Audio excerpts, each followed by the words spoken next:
شکر اصل میں ایک جذبہ ہے کہ جو کسی کے ساتھ اگر کسی نے خیر کیا ہو، بھلائی کی ہو، احسان کیا ہو، کسی تکلیف سے اس کو بچایا ہو، چھٹکارا دلایا ہو، تو ایک جذبہ پیدا ہوتا ہے انسان کے قلب کی گہرائی سے. اب اسے ہم جذبہ تشکر کہیں گے، جذبہ امتنان کہیں گے. یہ قلب کی گہرائی سے ابھرتا ہے اور پھر زبان پر بھی آتا ہے. آپ کا شکریہ، میں آپ کا شکریہ ادا کرتا ہوں. یہ شکر جو ہے در حقیقت یہ فطرت کی صحت کی علامت ہے. اگر فطرت صحیح ہے تو شکر لازماً ہوگا، اور اگر شکر نہیں ہے تو معلوم ہوا کہ فطرت مسخ ہو چکی.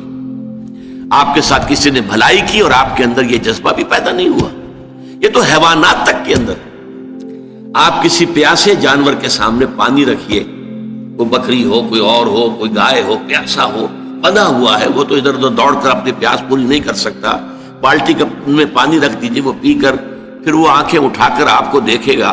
وہ جانور تو اس کی آنکھوں کے اندر سے آپ کو جذبہ تشکر چھلکتا ہوا نظر آئے. اسی معنی میں عجیب بات یہ ہے، عین، عین کہتے ہیں آنکھ کو، اور عین کہتے ہیں چشمے کو بھی.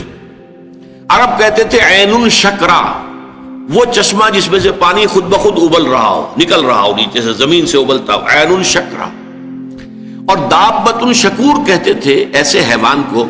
آپ کے ہاں کو گائے ہے، بھینس سے بندھی ہوئی ہے، آپ اس کی ٹہل سیوا کر رہے ہیں، اچھی خوراک دے رہے ہیں، غذا دے رہے ہیں، نہلاتے بھی ہیں گائے بھینس کو، تو پھر اس کا ظہور اس کے بدن پر ہونا چاہیے، اس پہ فربہی آنی چاہیے. تو اس کو کہیں گے دابۃ شکور. یہ شکر گزار جانور ہے کہ اس کے ساتھ جو بھلائی ہو رہی ہے، جو خیر ہو رہا ہے، اس کے نتائج اس پر ظاہر ہو رہے ہیں. تو یہ فطرت کی در حقیقت صحت کی علامت ہے. پرانی کہانی آپ نے بھی بچپن میں پڑھی ہوگی کہ ایک غلام کہیں بھاگا ہوا تھا اور اسے راستے میں ایک جگہ اس نے دیکھا ایک شیر پڑا ہوا کراہ رہا ہے، اور اس کو شدید تکلیف تھی. اس کے پاؤں میں ایک کانٹا چبھا ہوا تھا. ظاہر بات ہے شیر نہیں نکال سکتا تھا اس کو. اس غلام نے اس کا کانٹا نکال دیا. اس شیر نے صرف اسے سونگھا اور چلا گیا. اس کے بعد وہ غلام پکڑا گیا، اور جیسے کہ ہوتا تھا رومن اور گریک دور میں کہ بھاگا ہوا غلام جب پکڑا جاتا تھا تو پھر شیروں سے پھڑواتے تھے اس کو. ان کے جو بڑے وہ ہوتے تھے، یہ اسٹیڈیمز بنے ہوئے ہوتے تھے، اس میں آ کر جو ہے اس غلام کو چھوڑ دیا، اور پھر بھوکا شیر جو ہے وہ پنجرے میں سے نکالا تاکہ وہ اس کو بھمبوڑے اور ختم کرے. تو اس نوجوان کو، اس غلام کو بھی پھینکا گیا. اس کے بعد جو شیر کا پنجرا کھولا تو شیر آیا، اس نے سونگا اور اس کو چھوڑ کر علیحدہ بیٹھ گیا. لوگ حیران ہوئے. معلوم ہے یہ وہی شیر تھا کہ جس کے پاؤں سے کانٹا نکالا تھا اس غلام نے، جبکہ وہ بھاگا پھر رہا تھا، چھپتا پھر رہا تھا جنگلوں میں. بہرحال یہ شے سمجھ لیجئے کہ شکر جو ہے در حقیقت یہ فطرت کی صحت کی علامت ہے. یہاں تک فرمایا حضور نے من لم یشکر الناس لا یشکر اللہ. یہ شکر ایسی شے ہے جو انسانوں کا شکر گزار نہیں ہے، وہ کبھی اللہ کا شکر گزار بھی نہیں ہو سکتا.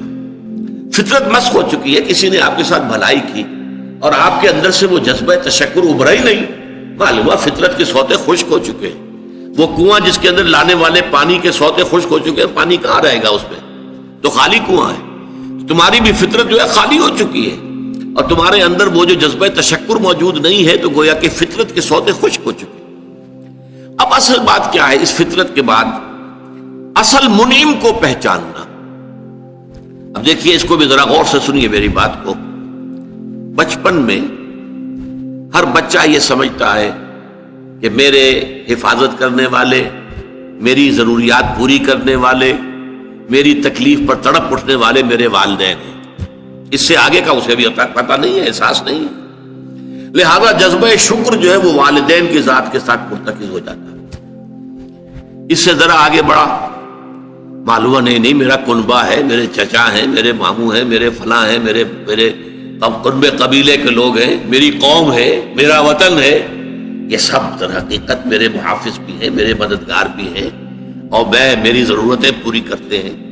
یہ جذبہ تشکر اب پھیل رہا ہے والدین سے، اپنے خاندان، قبیلے، قوم. اس کے بعد محسوس ہوتا ہے، یہ سائنس کی انتہا ہے، کہ یہ سارے عناصر فطرت مجھے پال رہے ہیں. سورج کی حرارت نہ ہو تو فصلیں کیسے پکے؟ سورج کی حرارت نہ ہو تو یہ ہوا، یہ بادل کیسے اٹھے؟ سمندروں سے بخارات. ہوائیں نہ چلیں تو یہ کیسے جو ہے بادل یہاں تک آئیں؟ اور بارش برسے اور پھر میرے لیے گندم جو ہے وہ پیدا ہو. یہ تو کائنات پوری مجھے پال رہی ہے. اور اس میں سب سے بڑی شے جو ہے، یہ سائنس کا یوں سمجھ لیجیے کمال ہے، سب سے بڑی شے سورج ہے.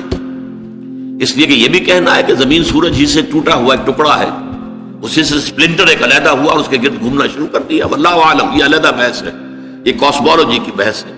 لیکن یہ ہے کہ بہرحال ہم جانتے ہیں یہ شکر کا جذبہ پھر آ کر مرتکز ہوتا ہے یہ تمام مظاہر فطرت کے اوپر. اب اس کے بعد صرف ایک چھلانگ لگانے کی ضرورت ہے، وہ چھلانگ جو حضرت ابراہیم نے لگائی تھی. سورہ انعام میں ذکر ہے، انہوں نے ایک تارے کو دیکھا تو کہا اچھا شاید یہ میرا رب ہے. جب وہ ڈوب گیا، غروب ہو گیا، تو نہیں میں تو غروب ہونے والے کو تو رب نہیں مان سکتا. پھر چاند کو دیکھا، وہ بڑا روشن تھا، بہت بڑا تھا، اچھا یہ رب ہے. جب وہ بھی ڈوب گیا، کہا نہیں اگر میرے رب نے مجھے ہدایت نہ دی. پھر دیکھا سورج کو، ھذا اکبر ھذا ربی ھذا اکبر. فلما افلت، جب وہ بھی غروب ہو گیا تو پھر اس کے بعد جو چھلانگ لگائی انہوں نے کیا، انی وجہت وجہی للذی فطر السماوات والارض حنیفا. میں نے اب اپنا رخ کر لیا ہے، اپنا چہرہ کر لیا ہے رخ پر اس ذات کے جس نے آسمانوں اور زمین کو پیدا کیا ہے، جو سورج اور چاند اور ستاروں کا پیدا کرنے والا ہے. حنیفا، یکسو ہو کر. وما انا من المشرکین، اور میں ہرگز مشرکوں میں سے نہیں ہوں. یہ ہے عقل کی آخری چھلانگ. سورج بھی ایک نظام میں جکڑا ہوا ہے، کسی اور نے اس کا نظام بنایا ہے، اس کی حیثیت کچھ ہے ہی نہیں. اس پوری کائنات کی وسعت اور پہنائی میں یہ جو خورشید منور ہے یہ کیا ہے؟ یہ ایک ذرے کے مانند ہے. پوری کائنات کی billions and billions of galaxies, اور ہر گیلیکسیز میں billions and billions of stars. اندازہ تو کیجئے اس کی وسعت کا کوئی تصور ممکن ہے؟ انسان کو چکر آتا ہے.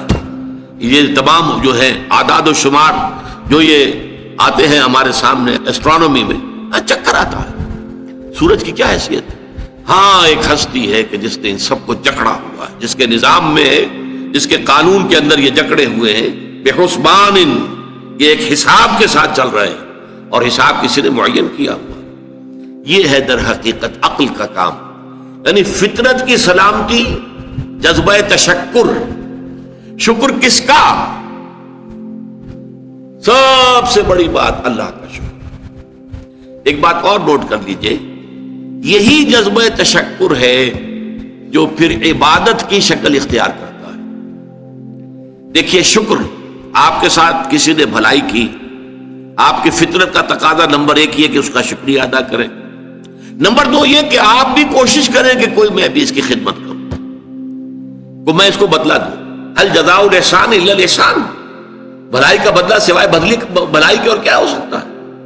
لیکن فرض کیجئے کہ وہ ہستی اتنی بلند و بالا ہو، والدین کی آپ کچھ نہ کچھ خدمت کر کے کچھ کسی درجے میں جو انہوں نے بچپن میں پالا پوسا تھا، کسی درجے میں آپ اس کا جواب، اس کا بدلہ دے سکتے. بڑھاپے میں یہ ہے کہ انہیں فلا تقل لهما اف ولا تنهرهما، انہیں اف تک نہ کہا جائے، انہیں جھڑکا نہ جائے، ان کی اطاعت کی جائے، ان کی فرما برداری کی جائے. ہاں ناحق بات میں ان کی بات نہیں ماننی، شرک پہ مجبور کریں تو ان کو نہیں ماننا، ان کے حکم کو، لیکن باقی یہ اور چیزوں کے اندر ماننا. تو یہ سارا معاملہ یہ کسی نہ کسی درجے میں آپ نے اسے بدلہ دے دیا اور جو بھی ہے. لیکن جہاں کہیں ایسی ہستی کا شکر ہے کہ جسے آپ کو بدلہ دے نہیں سکتے، سورج کو کیا بدلہ دیں گے، وہاں یہی جذبہ تشکر جو ہے جذبہ عبادت میں ڈھل جاتا ہے. ہاتھ جوڑ کے کھڑے ہو گئے سورج کے سامنے، ڈنڈوت کر رہے ہیں، سجدہ کر رہے ہیں. کیا ہے، کیوں ہے؟ یہ وہی جذبہ تشکر ہے کہ اس سورج ہی سے ہمارا سارا نظام چل رہا ہے، میرا پورا وجود یہ در حقیقت اسی کے ذریعے سے اس کی ساری ضرورتیں اور سارے تقاضے پورے ہو رہے ہیں. یہی جذبہ تشکر ہے جو جذبہ عبادت کی شکل اختیار کرتا ہے. اور جب جذبہ تشکر صحیح جگہ جا کر لگ گیا، یعنی جیسے کہ میں مثال بارہا دیتا رہا ہوں کہ اگر آپ کو کسی اونچی فصیل پر چڑھنا ہے اور آپ کے پاس جو ہے وہ ایک کمند ہے، تو پہلے کمند کو آپ پھینکیں گے اونچا. آپ کے بازو میں طاقت ہونی چاہیے. اگر بازو میں طاقت ہی نہیں ہے تو کمند کہیں قریب ہی جا کے اٹک گئی تو جہاں تک وہ اٹکی ہے وہیں تک چڑھ سکتے ہیں نا، اس سے آگے تو نہیں جا سکتے. تو کمند کو پہنچانا ہے پہلے اونچائی تک.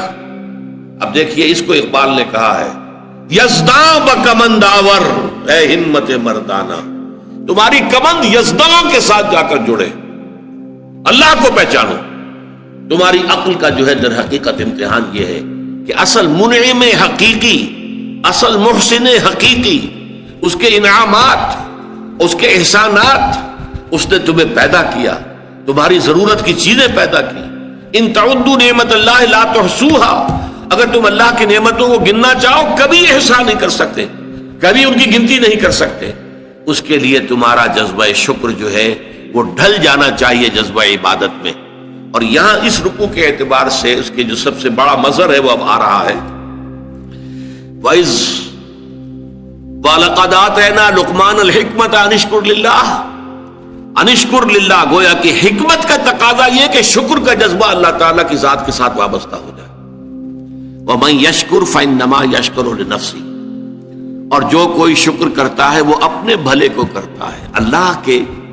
اللہ کا کوئی کام نہیں بنتا اس سے، اللہ کی کوئی ضرورت پوری نہیں ہوتی، وہ ضرورت سے مبرہ ہے، منزہ ہے، اعلیٰ ہے، عرفہ ہے، اس کی کوئی ضرورت نہیں، احتیاج ہے ہی نہیں، وہ محتاج نہیں ہے، وہ تو غنی ہے۔ تو اس لیے فرمایا من یشکر فانما یشکر لنفسه، لنفسه سے مراد کیا ہے؟ اگر آپ کے اندر جذبہ شکر ہے اور وہ جذبہ تشکر جا کر ذات باری تعالیٰ کے ساتھ منسلک اور ملحق بھی ہو گیا ہے، اب آپ کی شخصیت کا ترفع ہوگا، شخصیت ابھرے گی، شخصیت اپچے گی، شخصیت کی ترقی ہوگی، شخصیت میں ترفع پیدا ہوگا، بلندی آئے گی، تعمیر سیرت جسے کہتے ہیں، جسے اقبال تعمیر خودی کہتا ہے۔ صحیح معنی میں واقعتاً آپ ایک ایسے انسان بن سکیں گے کہ جن کے بارے میں قرآن نے کہا ہے کہ وَلَقَدْ خَلَقْنَا الْإِنسَانَ فِي أَحْسَنِ تَقْوِيمٍ، ہم نے انسان کو بہترین حساب پر پیدا کیا۔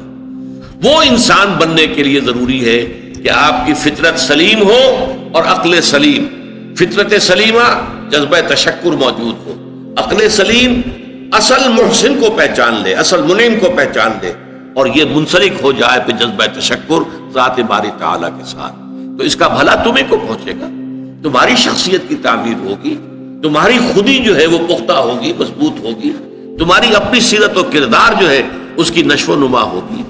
وَمَن يَشْكُرْ فَإِنَّمَا يَشْكُرُ لِنَفْسِهِ وَمَن كَفَرَ، اور جو کفر کرے فَإِنَّ اللَّهَ غَنِيٌّ حَمِيدٌ، تو اللہ تو غنی ہے اور حمید ہے۔